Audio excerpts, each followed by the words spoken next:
Check the mic and make sure it sound right, boys.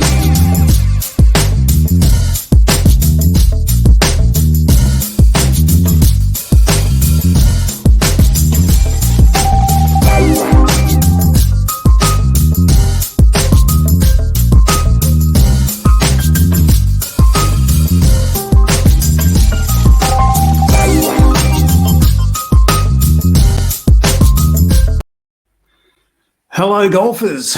We're live, and I'm joined here in the, well, not quite in the studio, in our own homes with Peter Knight. How are you, Peter? I'm really well, thanks, Fitzy. It's been a fairly good day out there. We're as close as we can get, as we're allowed to be. That's true. That's true. So, in fact, I think even with our, we're on 5K limits for travel as far as, except for a few exceptions, but I reckon we're right on the 5K limit where we both live, which is very unusual. It's pretty close. I think if we went as the crow flies rather than the streets, it's going to be a bit different. But, we are close. So I can see Bronwyn's here. So Bronwyn's a regular. So Bronwyn said hi down the bottom there. How are you, Bronwyn? How's life in country Victoria going at the moment? And what have you been up to today, Pete? Doing a little bit of planning for a video course that I'm actually doing. And I know that you've done one on putting. So congratulations on getting that out and up and running. I'm going to do one. It's going to be called Breaking 100.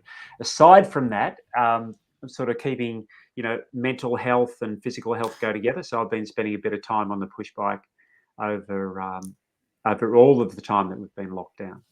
Yeah, you've been a man possessed on that. Was it 9 days straight, you said?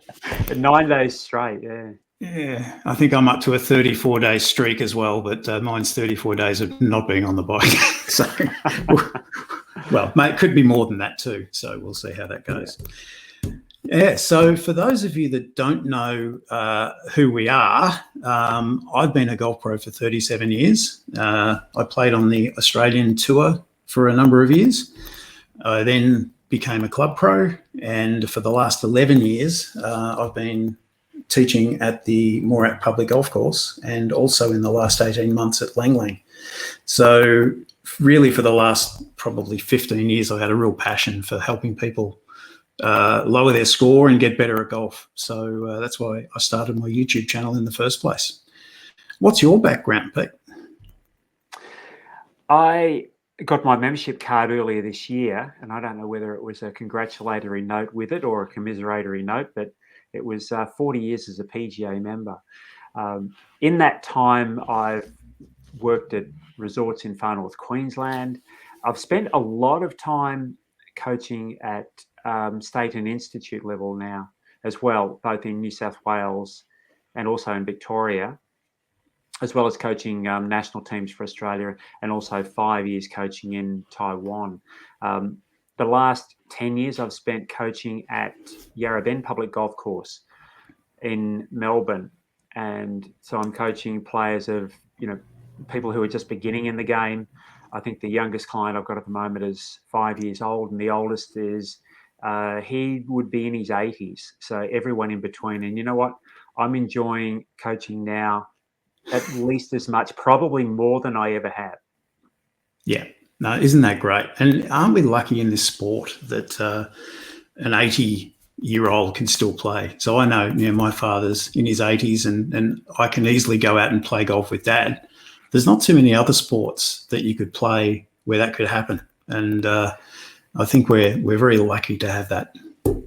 And also for someone, an 80-year-old to have the attitude that there's some things that I think that I can do better. And with a lot of people, as we age, our bodies aren't as sturdy as what they once were. And so we have to make adaptive changes to those, whether that's just through illness or through injury or just through age, and having to be able to adapt and still play the game we love, which is, I think that's extraordinary too, that someone who would have that attitude, even though I've been injured, even though I'm old, even though, my body's not working like it used to, I still want to be able to play golf as well as what I possibly can. Yeah. Now, you're also a master golf professional. So there's only 4 of those. How did you get to be a master golf professional? Were you just good at it? No. Thankfully, it wasn't just playing tests against other tour players or something like that. The qualifying criteria was that we had to be a PGA member for a minimum of 20 years.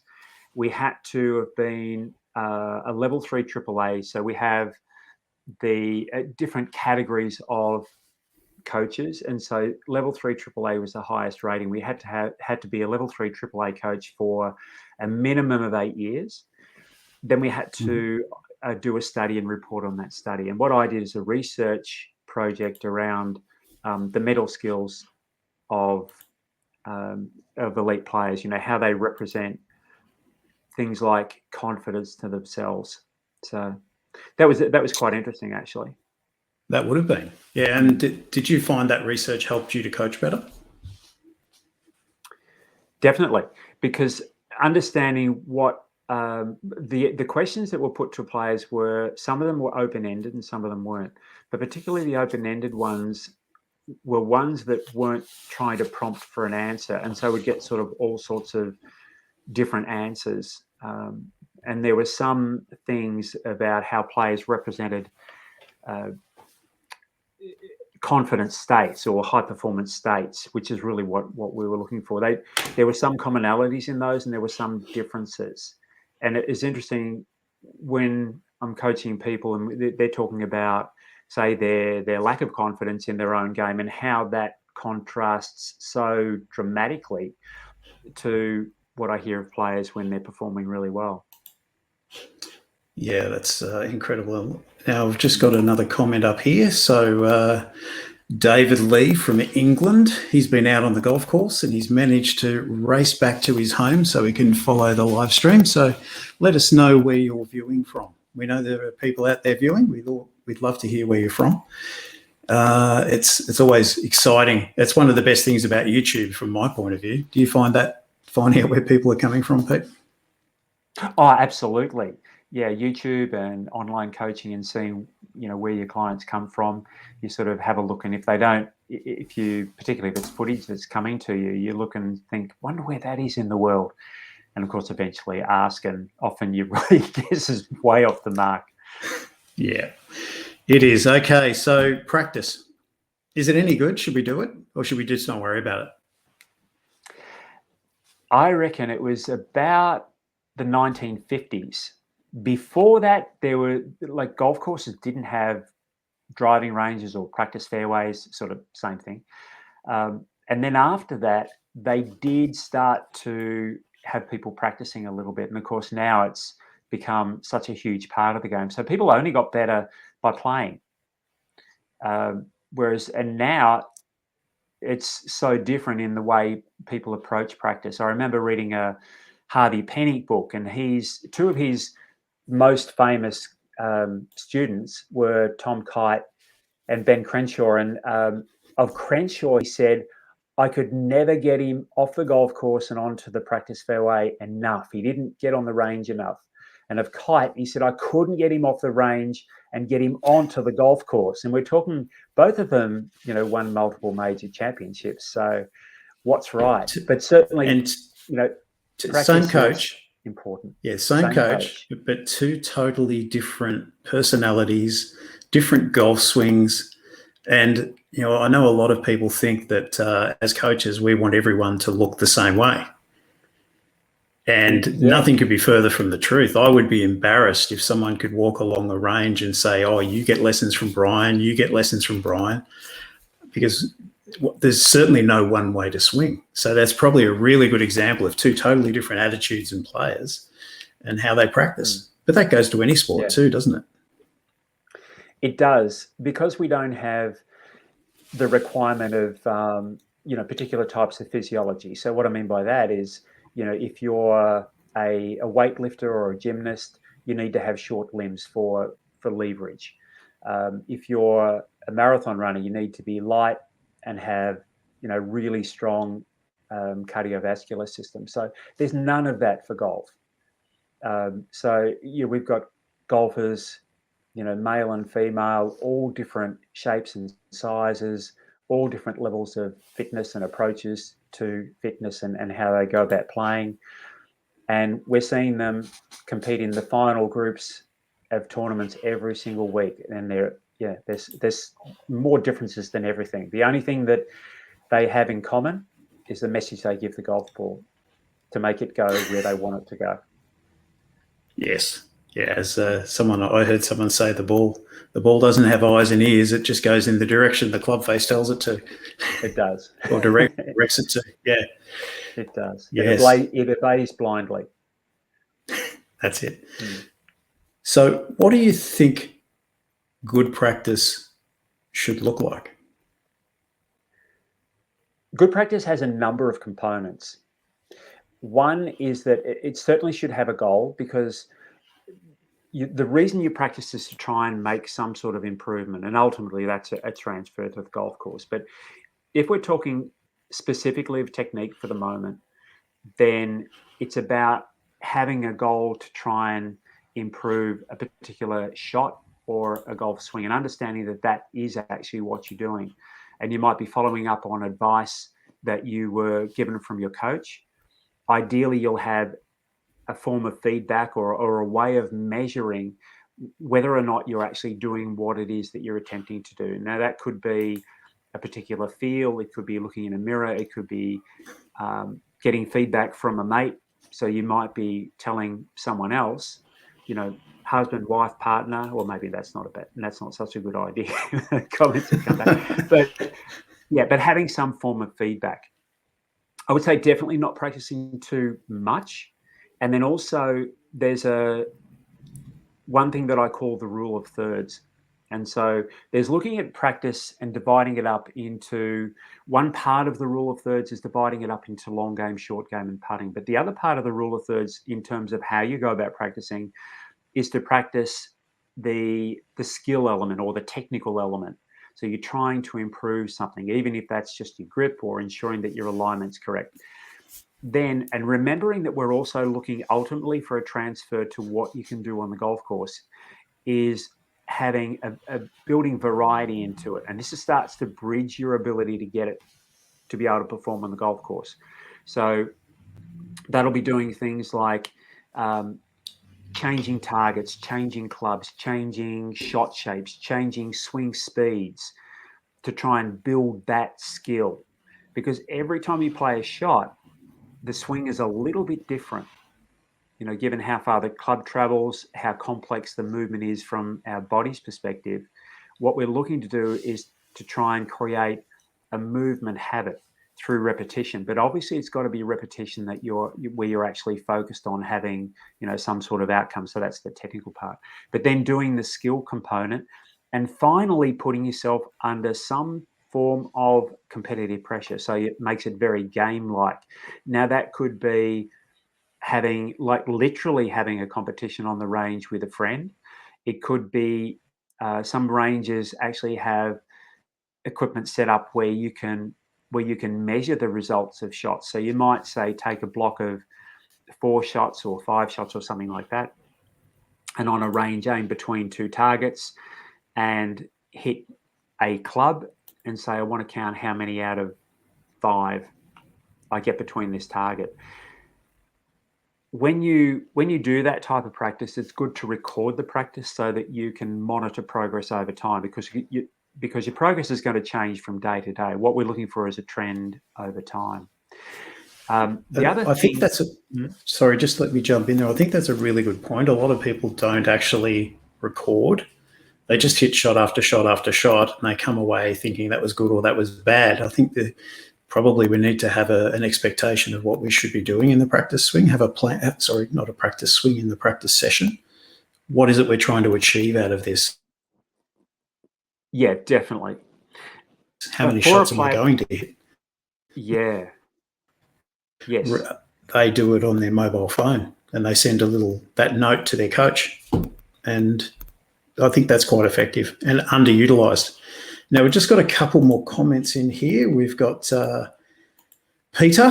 So Peter, it doesn't go where I want it to go. You'll get there, Pete. I know you will. It's been a while since I saw you. He's a regular at Morak. We'll get there. I'll get you in the right direction when we get back out and play. Jeff Cohen, a regular to the YouTube channel and passionate golfer, down living around Phillip Island these days. So that's good. And we've got Core here. Thanks, Peter and Brian, for tonight. That's our pleasure, Core. He's always a student of the game and comes to everything that I do. So good to see you here. Sorry I interrupted you there, Pete. Oh, that's okay. Yeah, so other forms of competition that you can do, actually, one thing I should say is when you're doing those, say, competitive stuff and even sometimes the skill stuff, is we're trying to build habits that we're taking to the golf course. So it's a good idea to use your normal shot routine. Now, the reason I call it a shot routine is because we look at, often it's called a pre-shot routine. And we just normally look at what a player does when they walk to the ball, mostly from standing behind it, how they go about setting up and then swinging the golf club. But there's a lot more to it than that. So prior to that, there's a process of club selection.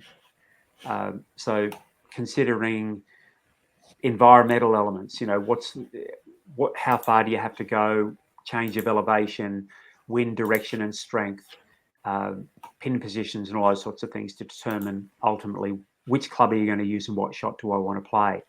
Then you'll create some form of representation of that shot. And we'll do this for every movement that we make. It's almost like we plan that move, even if it's like not even consciously. And it might take microseconds before we actually make a movement, unless it's purely reflexive. A golf swing is not purely reflexive. So we will create that movement. And so they're the things that you still want to practice and become good at, so they become much more automated.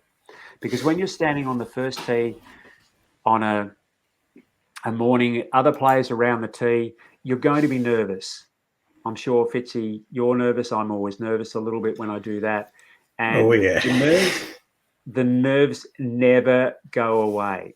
So it's a matter of accepting the fact that you're feeling that way, that you're feeling a little bit nervous, and then dealing with it. And the more you are making a habitual movement, so habitual movement includes your whole routine, as well as the last part of that routine, which is actually just the swinging of the golf club. So practice that as well. That should be into your practice.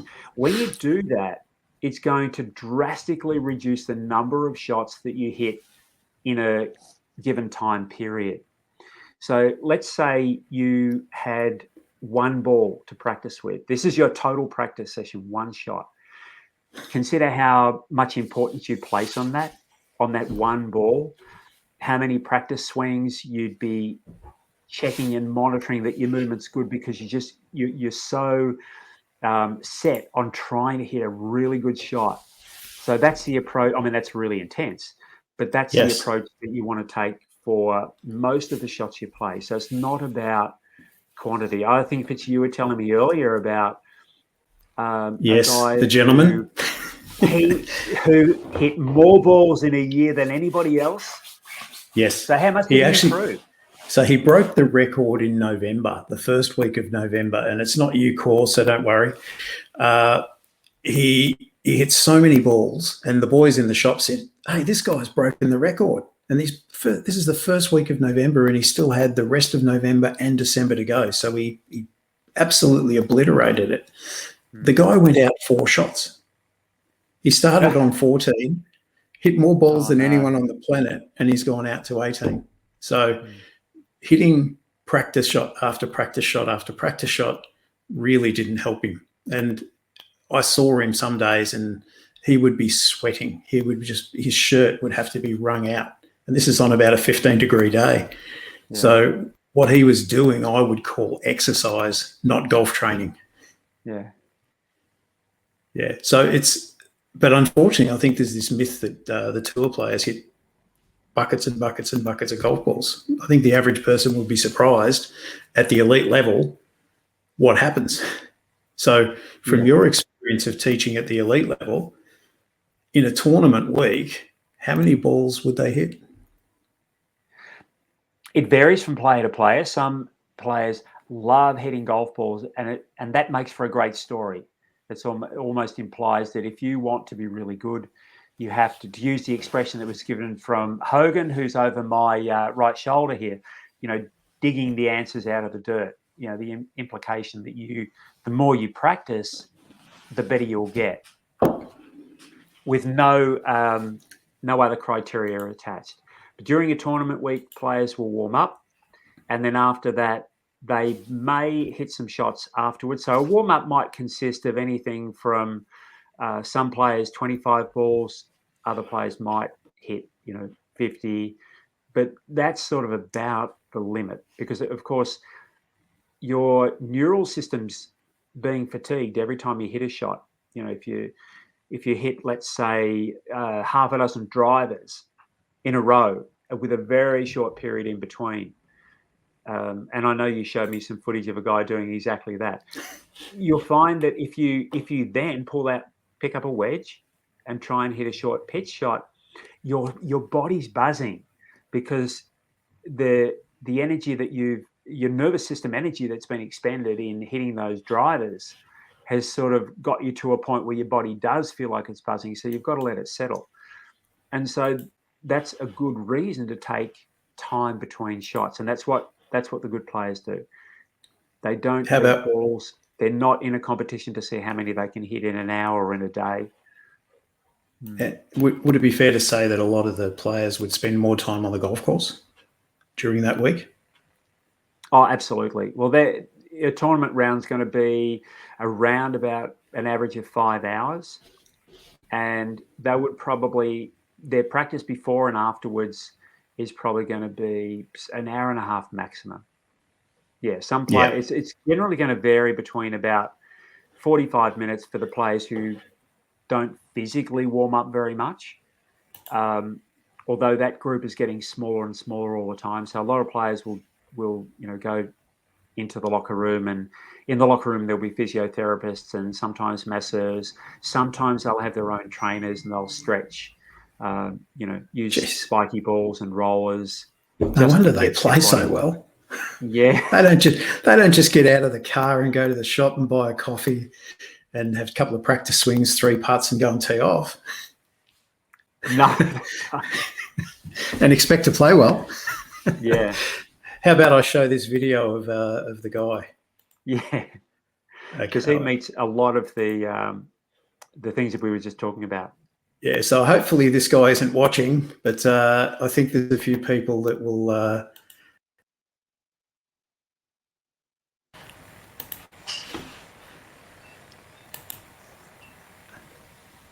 Well, what happened there? He stopped. I didn't think he took a rest. No, he didn't. Oh, technology's wonderful. Okay, so what I'll do, I'll share it again, and we will see what happens this time around.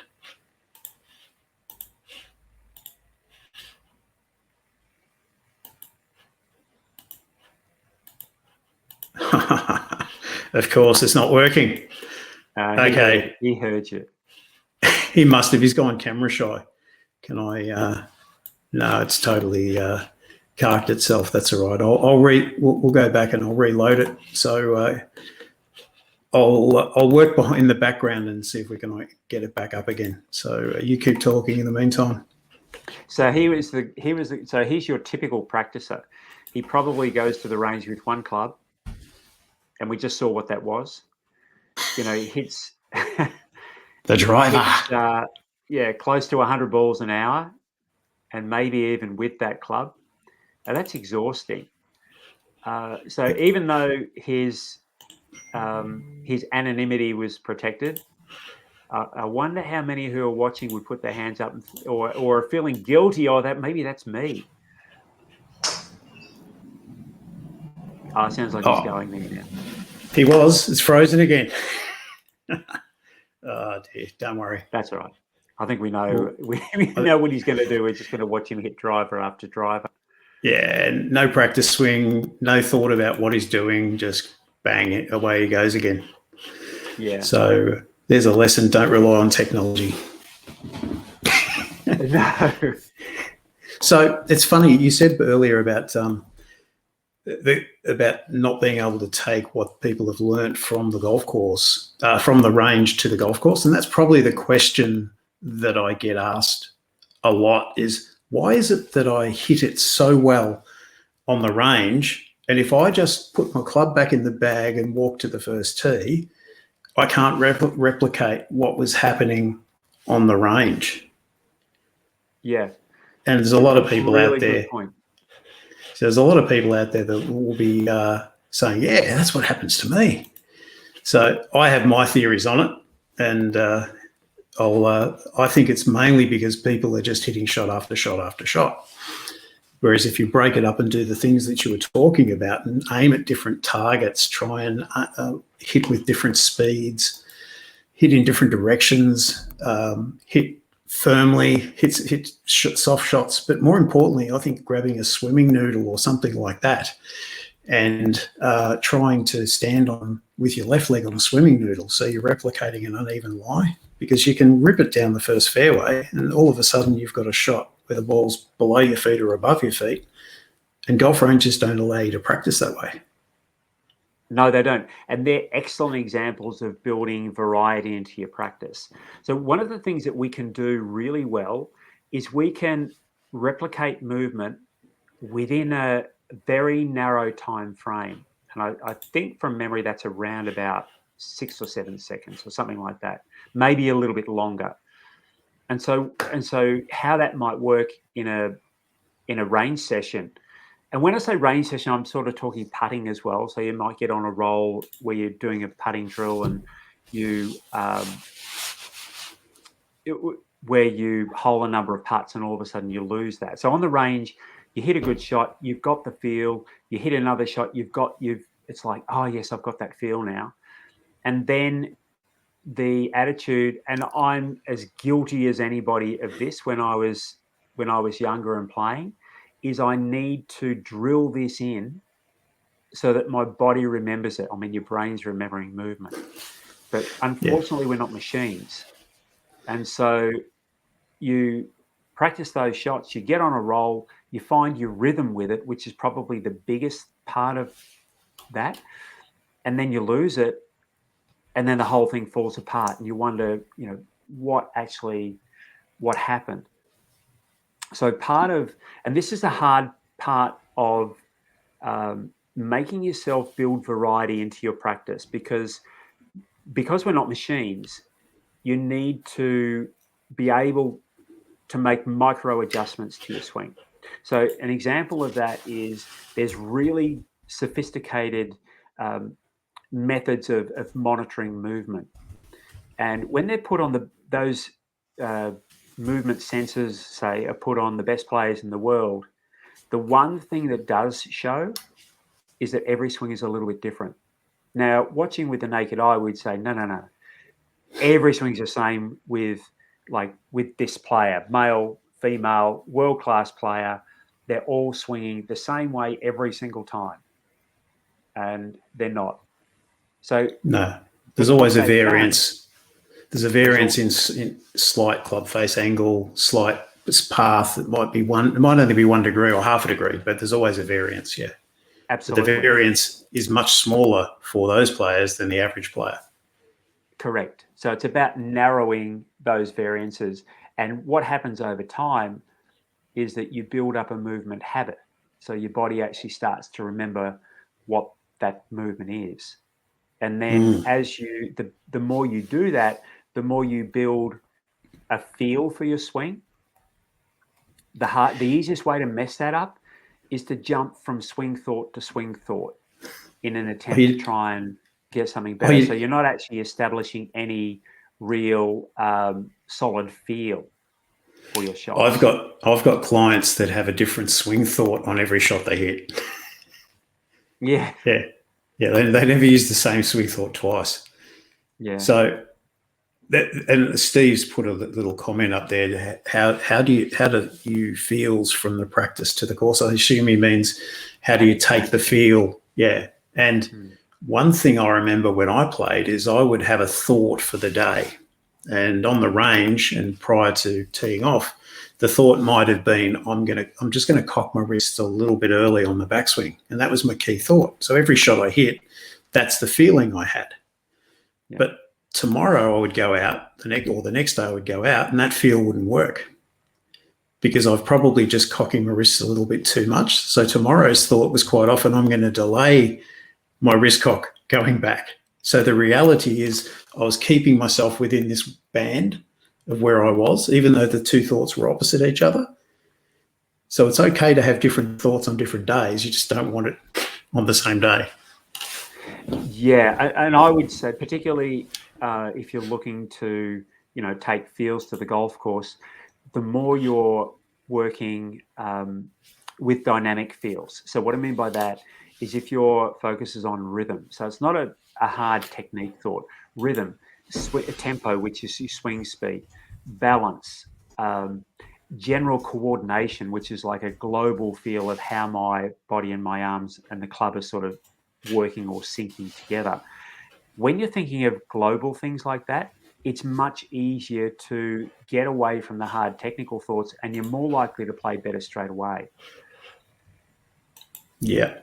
So Jeff Cohen's raised an interesting one, and that's should we play course on the range? And I remember, do you remember the story about Peter Fowler, when he won the Australian Open at Kingston Heath? Tell me. So that was back in, whatever year it was. 1982, I think it was, maybe not, 83, 84, somewhere like that. He was a good player, and he tried to get on and have a practice round at Kingston Heath prior to the tournament, and they wouldn't let him. So this was on the Sunday. So what he did is he went to Patterson River, where he was practicing at the time, and his caddy knew Kingston Heath really well. So what they decided to do is they would picture every single hole at Kingston Heath on the practice fairway at the old Patterson River, and he played every single hole, even to the point where he would hit the ball onto the green to 25 feet, and they just walk a few metres over to the putting green, and he'd have to hold a 25-footer. Yeah. So he was playing around in real time without the walk on every hole at Kingston Heath, and he went on to win. So It's a great story, and it's an underutilised practice method. Jeff, that's your comment. It won't. If you do that, it won't guarantee that you win an Australian Open. Oh, damn. But that's another example of combining building variety into your golf and also adding the competitive element as well. So really good, good thought. Play the golf course on the range. Here's a good question. Any thoughts on the classic versus the modern swing? Oh, wow. Well, first thing is I'd be asking for a definition of what they are. Second is to say that equipment has made a massive difference in the way that we have to swing the golf club, or the way that we do swing the golf club. Balls, clubs, particularly the shaft in the golf club. Has had a big influence on that. Mostly classic swings, it's generally considered round sort of hickory days or even slightly after that. There were constraints on a lot of players where they were particularly Scottish, where they're wearing a lot of clothing because of the conditions they're playing in. Of course, that's going to influence how they swing. And everybody over time loves to copy what the best players do. And so most of the swings from the hickory era that were thought to be good were copied from player to player. And even when I started playing when I was younger, there was no video or anything like that. So it was only the opinion of the better players that was really followed as to what made a good golf swing. Yeah. Yes. Whereas now it's very different. And the modern swing, I suppose, the power game, the power swing, the Brysons and people like that. Before you can even attempt to do that, if anyone's watching this now and they think, I'm going to try and go hard at it, some of these guys work out incredibly hard at the gym. And if you don't have that core strength, and if you don't have the muscles to support that type of swing, you will injure yourself, and we don't want that happening. So it's a case of, you don't just decide today, I'm going to swing like this tomorrow. If you really want to go down that path, you've really got to start working out in the gym if that's the way you want to go. And my question would be, what would be the gain? Why do you need to do that? What's your goal? Is it to knock 2 or 3 shots off your score? There's probably other ways that you could do that without interfering with your golf swing that would be better and pay better results. There was an interesting article that I saw, I think it might have even been on the weekend, and it talked about the number of golfing age people that wanted to become professionals in different countries in the world. And I think in Australia it was something like 1 in 16,000 would actually make it as a pro, or would become a professional if they wanted to. So the numbers are really small. If we're looking at players who are swinging the club really quickly and training, we're also talking about players that are typically aged in their sort of mid-20s to early 30s. And so we're all naturally strongest during that time anyway. But just like I can't swing the golf club as quickly as what the younger players can now. Well, sorry. Are you finding that too? Swung the club. I couldn't have swung the club when I was as young as what they were, simply because my nervous system wasn't such that I could. It's like I can't run as fast as Usain Bolt. Even if I have good running technique, I'm still not going to be able to do that. So the genetics definitely come into it. So that's part of it. And John's asked a good question here. What are your thoughts on good players changing their swings while playing tournaments? So I would be thinking along the lines of, the classic, someone's playing bad, so the coach spends some time on the range with them trying to change their golf swing, which is the perception. And some of the commentators probably say that. If the player has a regular coach and they work within a framework and something might be a little off, so what they're not doing is they're not changing their golf swing. They're trying to get, and quite often it is grip, stance, posture, ball position and alignment, because they're the fundamentals, and there's nothing worse than competitive golf to ruin your alignment, ball position, stance, posture. So it might, and what quite often happens is they're not making changes to their swing. They're trying to just get themselves back on track to within their range. So it is a common misconception. What are your thoughts on that, Pete? That's absolutely what it is. Then they're nudging the player back on track. I don't know of any time that it's been something that's been completely different that a player's never worked on before. It's usually something that they have worked on before that they may have forgotten. It may be a trigger that they've used in the past, which again is just nudging them back on track. But from a player's perspective, they may report that as being this dramatic change. And if it's something like the ball not being struck in the middle of the club face, then that can feel really, really different. If the ball's not being struck in the middle of the club face and then it is, it's a huge difference. Yes, and no one will pick what the change is. You can't see it, but the player will feel it, and it'll feel like it's that big, but it's actually just a tiny little thing. Now, Patrick's got back to us about the definition between the modern or the classic and the modern swing. So Jack's the classic and Tiger is modern. And I think it's probably fair to say that the reason the golf swing has changed is one, equipment has changed. Yes. The ball has changed. Yeah. The fact that when I played, there was one player that would work out in the gym, and most of the other people would laugh at him. Do you know the name of the guy? Do you know the name of the guy that worked out in the gym? There are a few who did.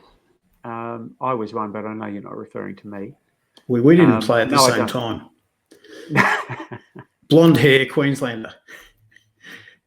Oh, Loves getting his gear off these days, yeah. But we won't go down that path. Yeah, he was the only one that worked in the gym. Yeah. And, the others didn't work in the gym. Now you'd be lucky to find someone that didn't work in the gym.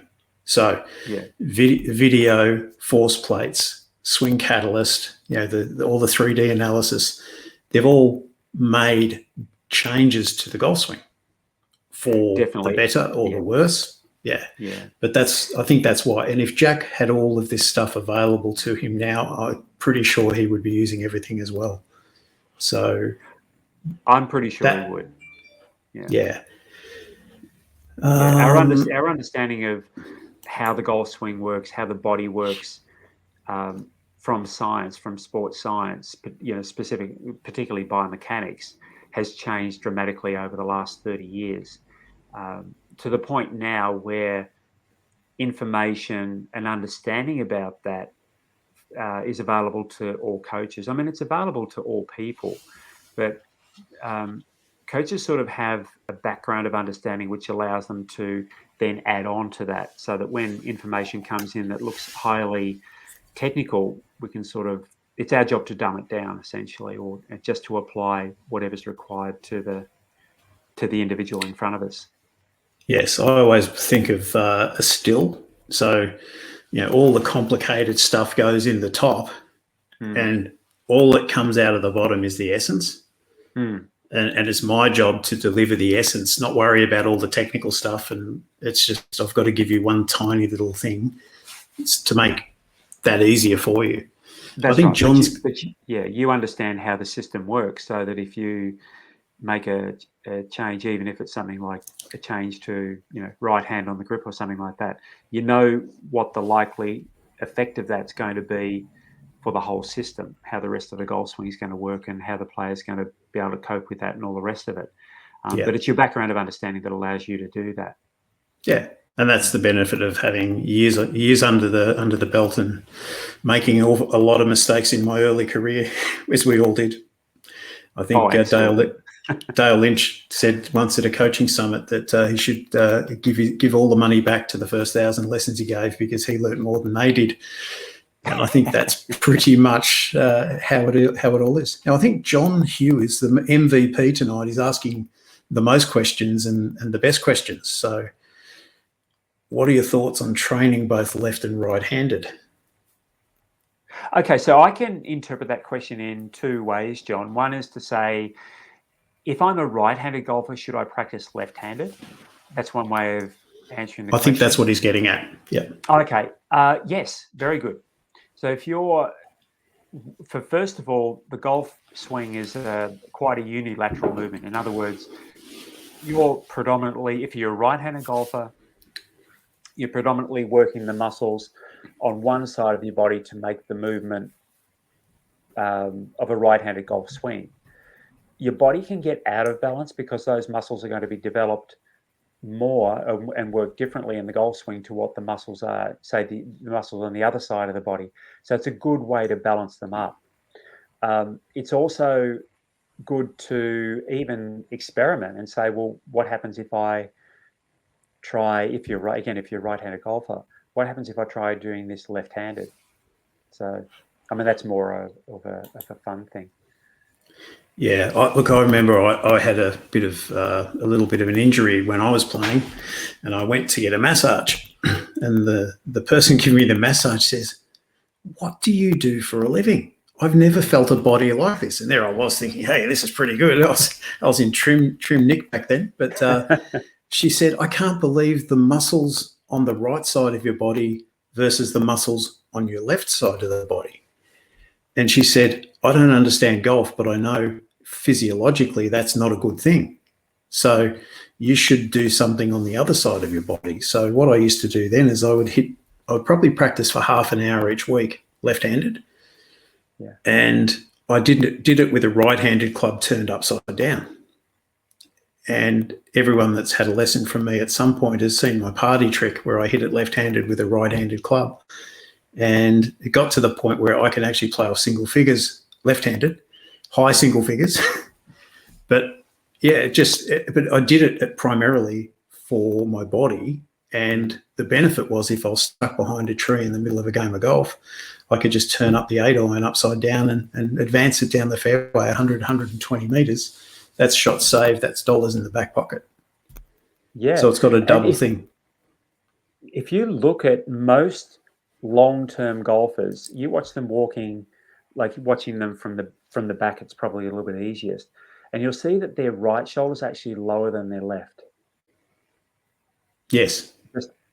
It does, and I'm not talking professional golfers exclusively here. I'm talking all golfers that have been playing for a while.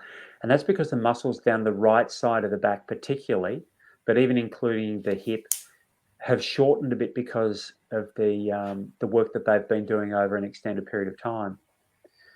Yeah, and so unless there's something done to correct that imbalance, there's a potential for injury. Some players are quite extreme, never feel any pain. Others are very mild and get sore backs and hips. So, best to do the preventative stuff and the recovery stuff. And if part of that's swinging left-handed, then do that too. Now, John said here, when making a swing change, do you think you're better working on movement changes without hitting balls, just cutting grass and working on the movements you want? I listened to a podcast recently where Nick Faldo was interviewed, and it was all about Nick changing his golf swing back when he wanted to be a better player. And the interviewer, I can't remember which podcast it was, he's been on a few, but the interviewer said, would you do it again? And he said, if I had my time over, I would do it again. I would have started 2 months earlier, but I would have hit less balls. He said, unfortunately, I was bordering on exhaustion at the end of the day, and I probably did more harm than good.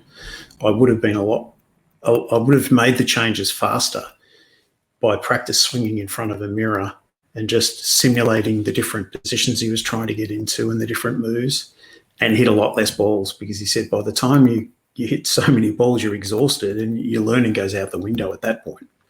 Exactly. So yeah. I think that's probably a bit of an answer to that question, John. Yeah, John, that's a great question. So when I look at that question, one of the important things is that we do have feedback, and the ball provides us with the ultimate feedback. But there are going to be times when we don't necessarily want that feedback from the ball, because it's very easy to hit a shot and then to respond to that shot. So what I mean by that is, let's say you're hitting shots on the range. There might even be a left to right wind, and you keep slicing it. And so what happens is you don't like the slice.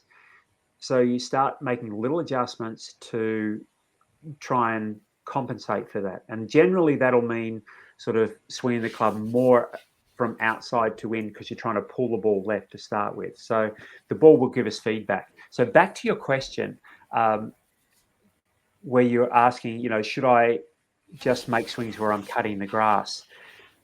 It depends on what cutting the grass is going to do as far as providing you feedback. So for example, you may be looking at a patch of grass on the ground and trying to just clip that while you're holding the particular swing thought. So when the club swings through, is the club meeting the grass in the right point? In other words, is it not hitting the ground too soon or not hitting the ground at all? Is it hitting the ground too far away from you, which would be a heel strike, or is it hitting the ground too close to you, which would be a toe strike? So yes, there can be benefit in just making those practice swings, but ultimately you need to know whether or not that movement is going to translate into better struck shots. So if you're removing the distraction of the ball's strike and the ball's flight, then yeah, that can be helpful, particularly if let's say you're making a grip change, which let's face it, none of us really like to do that, but a lot of the time it's if your coach has suggested it, then it's probably necessary. Then making swings to start with where you're not getting the ball flight, as you start to make a few swings and become familiar with that feeling, that can be beneficial. But then you need to introduce the ball at some point. So again, you're getting the feedback to be able to know what influence that grip change is actually having. Good answer. And here's one for you, Pete, from Jeff.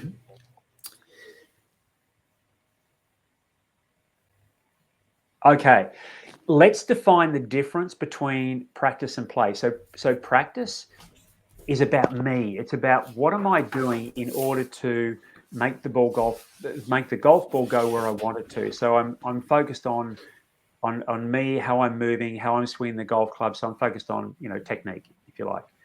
Play, on the other hand, is suspending thoughts of technique, and my objective is to have a target orientation, a target focus.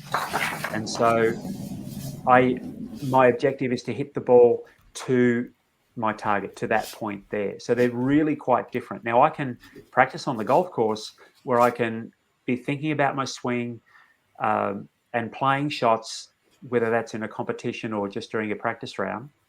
And conversely, I can play on the range, which we talked a little bit about earlier. You can set yourself up competitive situations against another person, against yourself, hitting a certain number of balls to a target, or you may be just changing target and changing club every single time and being very focused on shot outcome, not necessarily how you're doing it. The more you think about golf swing, especially on the golf course, because you're always still considering where you want the ball to go, the more you're likely to interfere with an automated movement or semi-automated movement. In other words, you're more likely to mess yourself up by focusing on technique on the golf course. Very different thing to have one little swing thought just to almost to be the mortar to hold everything together. But generally speaking, be target oriented on the golf course, because you'll find that even if the shots are mishit a little bit, they'll generally tend to go more toward where you want them to go than if you're focused on how you're trying to do it. You're going to get a lot more variation in your shot results if you're focused on swing on the golf course. Very good. Now we've also got an interesting one here from the MVP, John Hugh.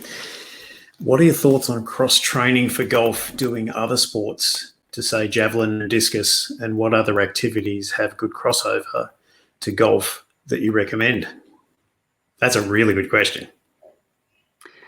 Best training for golf, play as many different sports as you possibly can, because there's always transfer. And we're talking, obviously we've got to talk about,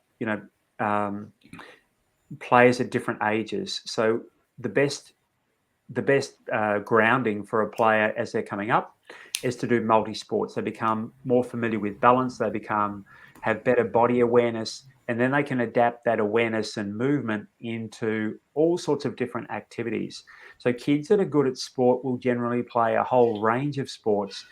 Then they become good at a whole lot of sports.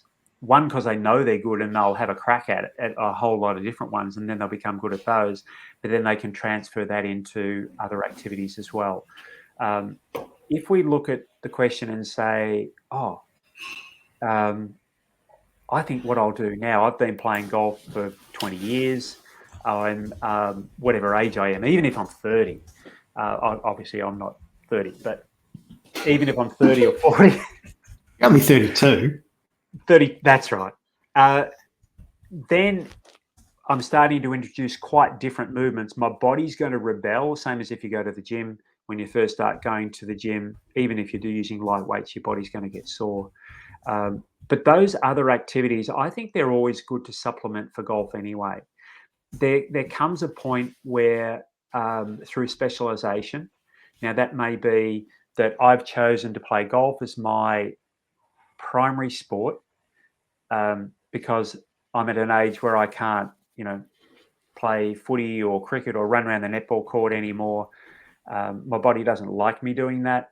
And I've always played golf, so I'm going to stick with it. So golf becomes your primary sport, but it's still good to have something as a supplement to that.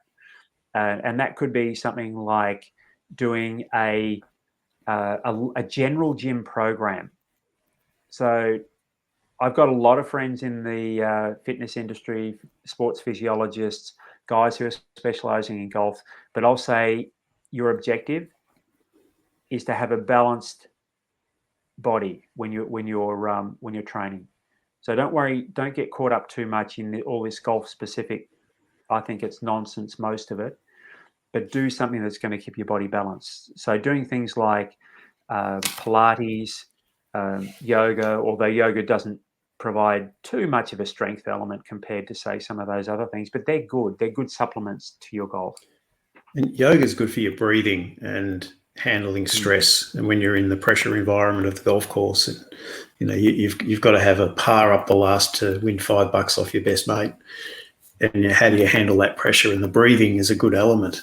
I remember back in my trainee days, back in the good old days when we used to play 36 holes every Monday, there'd be 2 other golf pros that would stay at my house because they both lived in the country.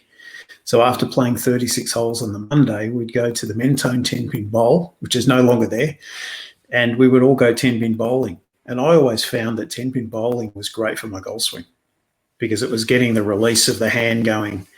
And the better I bowled, the better I was playing at the time. And if I was struggling, particularly if I started fading it instead of drawing it, I'd go and have a few extra games of 10-pin bowling during the week, and I'd always try. My draw would always come back. Yeah. You're working with balance, rhythm, arm swing, body rotation, and of course, as you said, if you're bowling with your right hand, there's an element of say rotation through your hand and your wrist, which you can then apply to your golf swing as well. Yeah, and I think tennis is good. You've got some rotational. Just as many different things as you possibly can. It's interesting that John wrote in there javelin and discus. Javelin, there's a lot of parallels with the movement, transfer of momentum with javelin, as with a golf swing. Yeah, or throwing a ball for that matter. It's a very similar action. Throwing a ball is fantastic practice. Yeah, interesting. Javelin was I was a multi-sport background, but when I was doing athletics and things like that, javelin was my go, and I threw with my left arm. But I'm a right-handed golfer, so I don't know how much cross benefit there was for me. But your body was nice and even. Yeah, nice and even. Yes. No, I think it's good. We've got some really good questions tonight, haven't we? Yeah. Now, Cor's probably aimed this one at me. Why do I think the right thumb is important? Better to have one than not have one. Absolutely, yes. But I always look at it, if you are right-handed, your right hand's going to do a fair bit in the golf swing because it's your strength. Now, you've got 5 digits on your right hand. Which are the strongest? It's not that one, and it's not that one, and it's not that one. So if I had a drink here, which I just happen to have, if I'm going to open the drink, I'm going to do it with my thumb and my pointer finger. I'm not going to wrap my hand around it and do it that way. So purely for strength and feel, I was very fortunate when I was younger to see a guy called Seve Ballesteros practicing at I think it was the main Nicholas Championship at Royal Melbourne back in the late 70s. And back then the practice facility wasn't where it is now. So they used to use one of the holes on the west course that was out of play. West. Yeah, and it was up behind where the old water tank used to be. So every time there was a tournament in Melbourne, I'd have dental issues and wouldn't go to school, and I'd go to Royal Melbourne to get my dental issues sorted out. And there was just myself watching Seve. And I remember he just looked at me and he started talking in broken English, and he said to me, basically, he didn't say these words, I can't remember, but he basically said, son, the right hand is where the magic is. And it's always stayed with me. Yeah. So I hope that answers that one for you, Cor. Yeah, and he's probably asking about placement of the right thumb too. So have a little experiment. So the right thumb normally will sit slightly on the left side of the grip. So if you make a golf swing and swing to the top of your swing, and just notice the pressure on your right thumb from the grip, then put your right thumb incorrectly, put your right thumb on the right side of the grip and make that same swing. And you'll notice that all of a sudden the positional support and the feeling is going to change dramatically. So you're not going to get the same support for the golf club at the top of the swing. So it's nothing to do with strength in your right hand at the top of the swing. It's purely positional and support. So yeah, have a play with that. We've got another good one here. is the mental part of the game something that you need to tune up, like your golf swing? How do you evaluate a player's mental game? Yeah, Okay, I think that's a 2-hour podcast. I actually think we could do another one of these purely on the mental side. And last year in our first lockdown, I ran a mental training course on Zoom, and some of the people that are in this group attended that, and it was just I think it was 8 or 10 people. It was fantastic. It was a 4-week course that we ran, and I was using a performance psychologist friend of mine that was part of it. And yeah, I think it's an area that everyone can improve. And I always love Jack Nicklaus's comment: golf is 90% mental, and the other 10% is mental too. So you see people spending hours on the range belting golf balls, but you don't see people meditating and practicing their thought processes. So there's certainly things this is part of your area of your doctorate, for want of a better word. It is actually, and having questions like this, and Steve, I will respond to the question. Partly having so many questions similar to the question Steve has asked about the importance of the mental game and whether you need to tune it up or not. I wrote a book called Iron Golf Mind, where it talks about 5 C's, and those 5 C's are confidence, concentration, commitment, composure, and competitiveness. And to answer and they're all really, really important, particularly the confidence aspect. And confidence, of course, can go up and down, but you definitely need to tune it up. So we can talk first of all about how beliefs come into things. So let's say you're looking to improve your game. Do you believe that it's possible for someone to improve their golf game? And second, do you think it's possible for you to improve your golf game? So that's sort of like a fundamental starting point. Ideally, the answer is yes, because it should be yes. There's a girl who wrote a very famous book, a woman, I should say, who wrote a very famous book called Grit, and her name is Angela Duckworth, and she sort of talked about talent. And interestingly, her approach to talent was something that I hadn't seen before, where she sort of talked about it more being a time factor. So what do I mean by that? So a person who's really talented, who puts in some effort, is going to improve quickly.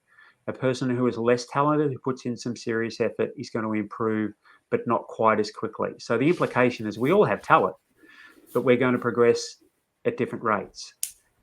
So first of all, yes, you have to believe that you can improve. And second, yes, you definitely do need to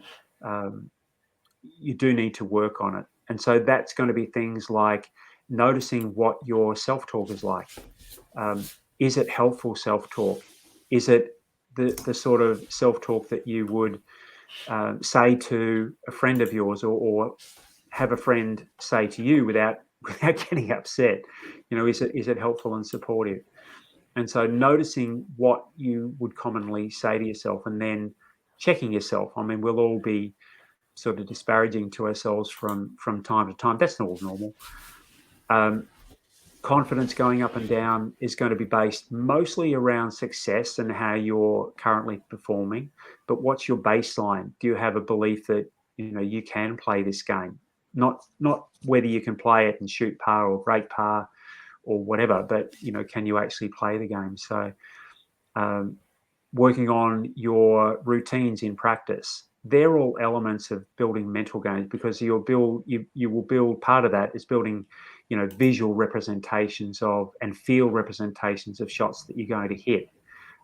Imagining the shot you're going to hit, getting a feel for that shot you're going to hit, and doing that in practice, because that is transferable to the golf course. When I say feel for the shots and visualizing those shots, I'm not just talking full shots, but also short shots and putting. So we need to be really vigilant on watching how we treat ourselves, mentally for golf. And so that's, that's a constant tune up. That was a great question too. And this book that you've written, where can people get hold of that? Through the easiest place to get, you can get it through Amazon. And I think I can't remember what price I've put on at the moment. It's a nice low price anyway. That's for the digital book or the physical book. And you can also get it via my website, which is peterknightgolf.com.au under the There it resources is page. down the bottom. And in the description of this YouTube video, I've got a link to Peter's website. And I suppose you would make more money if you sold it from your website rather than Amazon. Oh, yeah, definitely. Yeah, we're in lockdown. You won't get a signed copy through Amazon. Absolutely, we're in lockdown. I mean, we're not earning any money at the moment. So, if you're going to buy the book, buy it from his website. Don't go and make Jeff Bezos more money. He's going to the moon. So, yeah, give us a break there. Now, I think we've got another question here from Citizen Charles. I'll get rid of this other stuff. It might be hard to see. And speaking of shot routine, is there little discussed keys to proper alignment? I'm not sure. Does that mean that the Roanoke mean anything to you? Yeah, Roanoke's a place in the US. So okay. So the question, yes, absolutely. Alignment is key. If you're unsettled in your mind, so this would be the opposite case. If you're unsettled in your mind when you're standing over a shot as to whether you're lined up correctly or not, it's going to likely affect the outcome of the shot.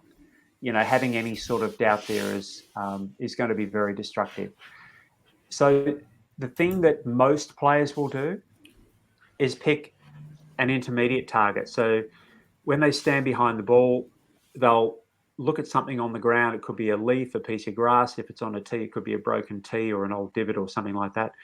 And quite specifically, so it might be the left side of an old divot or something like that. So that, and again, you're from Roanoke, so a yard or two in front of the ball rather than a meter.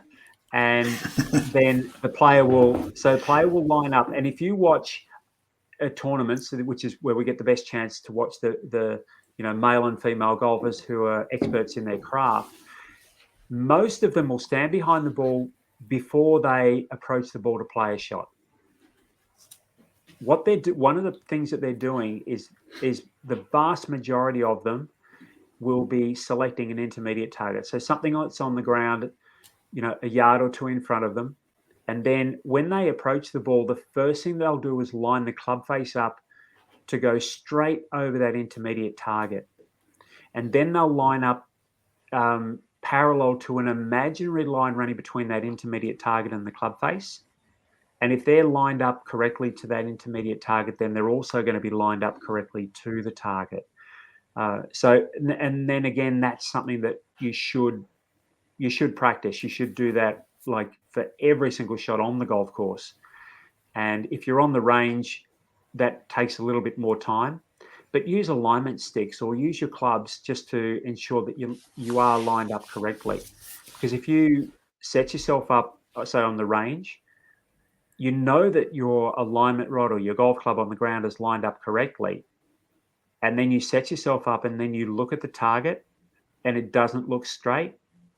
It doesn't look like you're lined up correctly. Then you'll know that there's something that's not quite right with the way you're perceiving where that target is. So definitely do more of that. That also, by picking those intermediate targets on the golf course, it helps to ensure that you're removing that doubt about whether you're lined up straight or not. Yeah, and I think the other thing with alignment, there's three elements that we have to align, and people forget all three. You've got to align your feet. Well, it's actually feet, hips, shoulders. We'll call that one. But you've also got to aim the club face. And a lot of people forget the club face.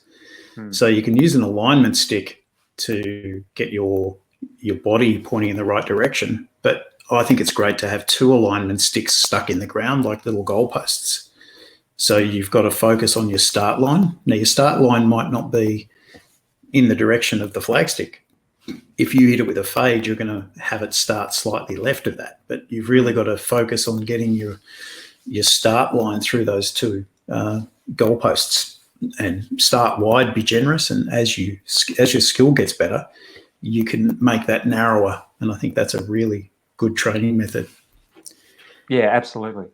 Yeah, and you could also, if you've got two clubs or two alignment sticks, you could put one down on a line that's parallel to your target line. So your target line's the line running from the ball to the target, and you're setting up parallel to that. You could put a second at right angles to it, so it's going to run sort of between your legs. And then you've got two references to check if your club face alignment is correct. One, the club that's running through your legs, is the bottom of your club face parallel to that, and is it at right angles to the other one? I hope that makes sense without a visual. Yeah, you're basically having a letter T, and you've got. I think you explained that well. Yeah. So Core says we play in 90 and want to play to 80, or we play in 80 and want to break 70. What's the biggest tip? Okay. When you're on the golf course, so you're playing around and you're at the 15th hole and you're playing about, let's say your normal score is 90. So, which is 18 over par. And you get to the 15th hole and you're 13 over par or 12 over par. Something inside your head is going to go, oh my God, I'm going to do it today. I'm going to break 90. And chances are you'll limp home and maybe not even break 90. Yeah. On the other hand, you might get to that 15th hole and you're already 20 over par. So you're definitely not going to break 90 unless you make some birdies. And you sort of think, oh, bugger, you just relax and then you par the next few holes. And you sort of think, where was that all along? So we've got this concept of ourselves as golfers. Now, part of that concept is knowing what our scoring ability is. And scoring ability works in a range. You score differently every day.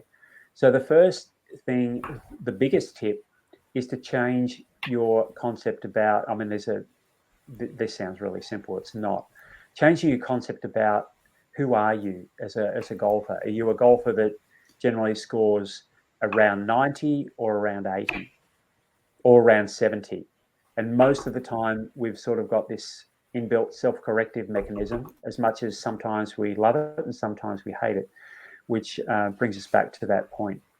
If you look statistically at what it takes to, say, move from a bracket of playing in the 90s to in the 80s to the 70s, say a 10 shot change, it's probably only going to be maybe hitting 2 more fairways a round, regardless of how many you hit now, maybe 2 more greens per round, cutting out a couple of 3 putts, and maybe dropping a penalty. And you sort of think, I can do that.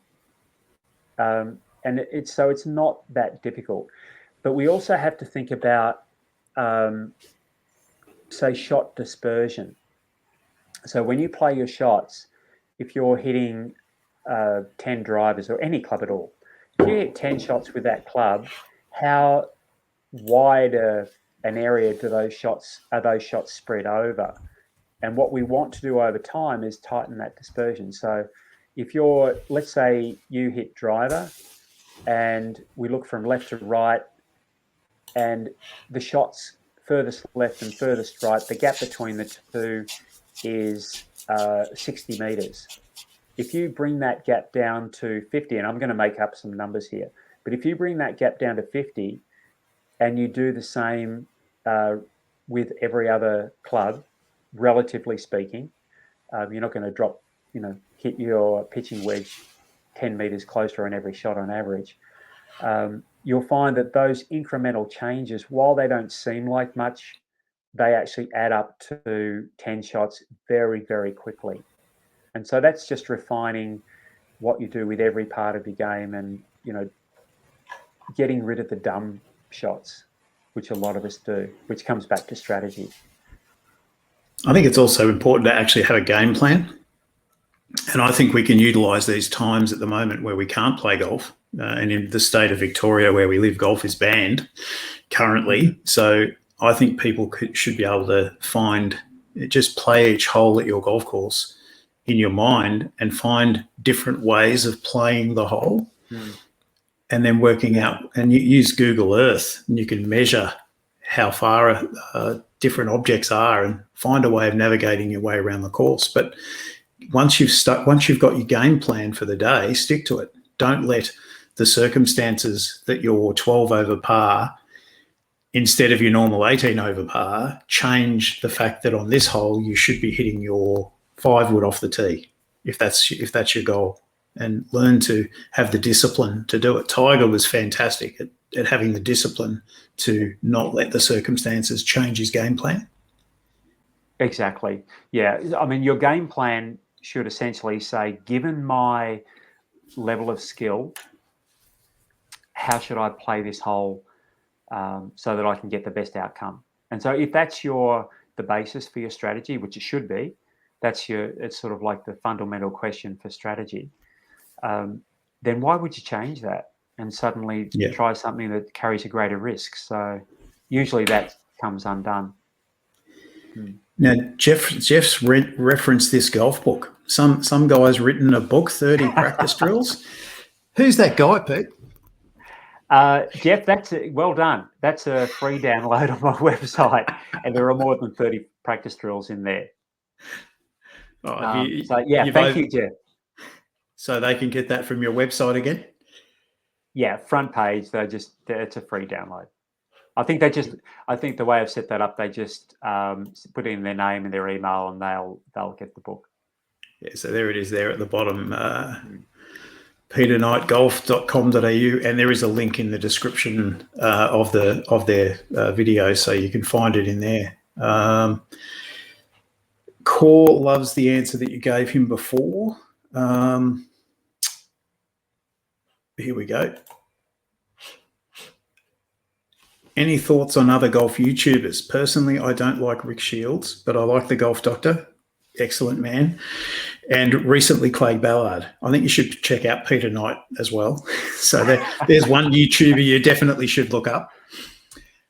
I have to be honest, and I'm aware of most of the golfers on YouTube, and I don't watch each one as religiously as I do because I don't want to copy them. But I have been watching a little bit more lately, and there's so many of them. So I think what I would be doing is look at everybody and then say, did I enjoy that? Were they bringing to the table something that I can relate to? And if they do, go on to them, because it's a bit like everyone. What I think is going to be good, Peter might say, no, that's absolute rubbish.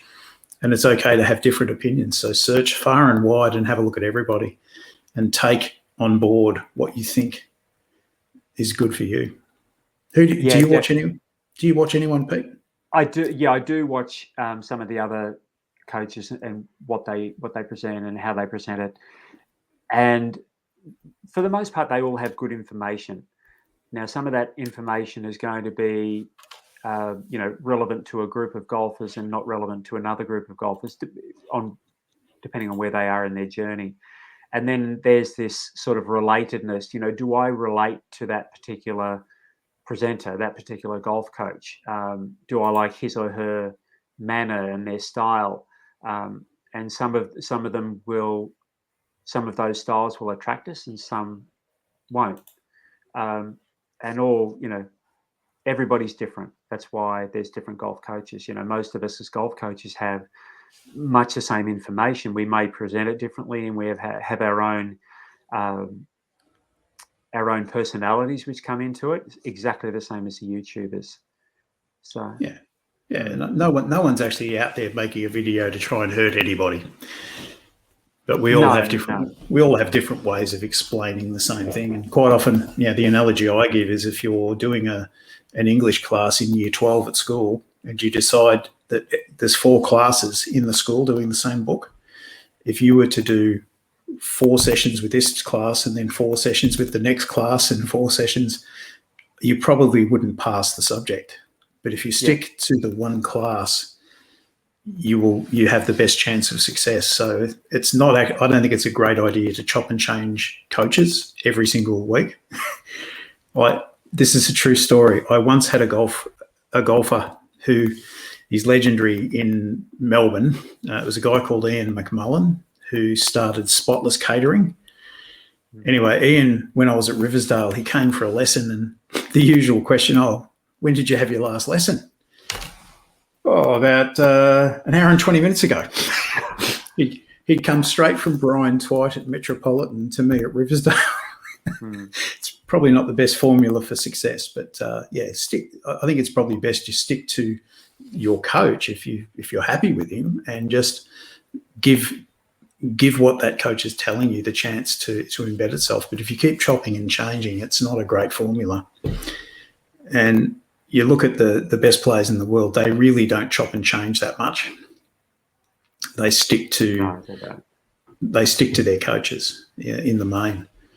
Yeah. Now, John has got a technical question here aimed at you, Pete.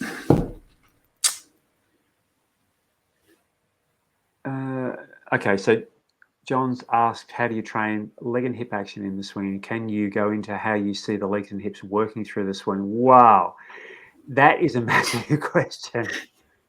That's a YouTube live session by itself. I can, you know what? I'm actually going to take the cop out here and go to my channel, because I've put quite a lot on there on leg and hip action.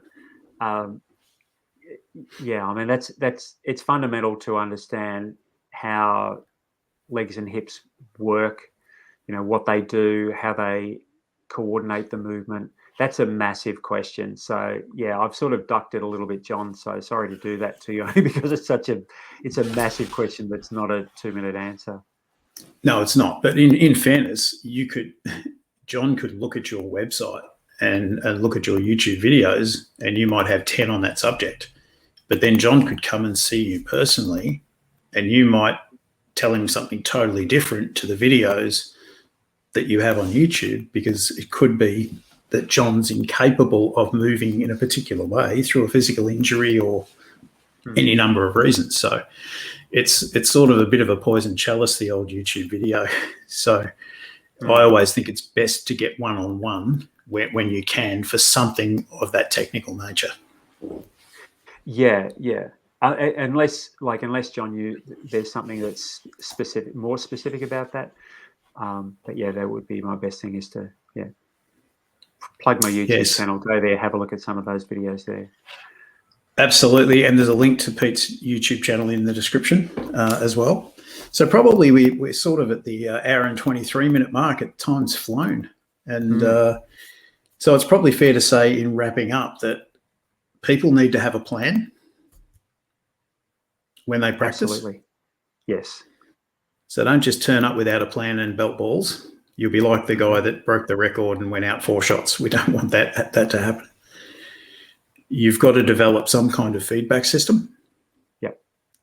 When you practice, and there should be an element of competitive practice during each session. Absolutely, and in your practice, we didn't mention this earlier.